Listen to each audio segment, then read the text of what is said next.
लालच हर मुसीबत का जड़ है। एक गांव में पिंकू नाम का एक लड़का रहता था जिसे तरह तरह की चॉकलेट्स बहुत पसंद थी। उसकी नानी ये बात जानती थी और अक्सर पिंकू को अपने घर में स्वागत करने के लिए ढेर सारी चॉकलेट्स देती थी। गर्मियों की छुट्टियों में एक बार जब पिंकू अपनी नानी के घर गया तो नानी ने उसे खूब सारे चॉकलेट्स दिए। पिंकू बड़ा खुश हुआ, लेकिन उसे ये देखकर आश्चर्य हुआ कि नानी अपनी पड़ोसियों के बच्चों को भी चॉकलेट्स बांट रही है। पिंकू समझ गया कि नानी के पास चॉकलेट्स का भंडार है। इससे उसकी जिज्ञासा बढ़ी और उसने चॉकलेट की तलाश शुरू कर दी। घर के चारों ओर देखने के बाद आखिरकार उसे चॉकलेट और कैंडी से भरा एक जार मिला। उसने तुरंत जार से ढेर सारी चॉकलेट और कैंडी निकाली और उसे अपने बैग में छिपा लिया। अगले दिन पिंकू की माँ उसे घर वापस लेने आई।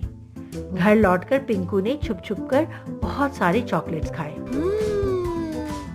लेकिन कुछ दिनों बाद पिंकू को तेज पेट दर्द और दांत दर्द की शिकायत होने लगी। उसकी माँ उसे चेकअप के लिए डॉक्टर के पास ले गई और डॉक्टर ने उन्हें बताया कि पिंकू बहुत अधिक चॉकलेट और कैंडी खा रहा है, जिससे उसके दांतों में और पेट में समस्याएं होने लगी। ये सुनकर पिंकू की माँ आश्चर्य में पड़ गई और उसने पिंकू से जानने की मांग की कि उसे इतनी सारी चॉकलेट्स किसने दी।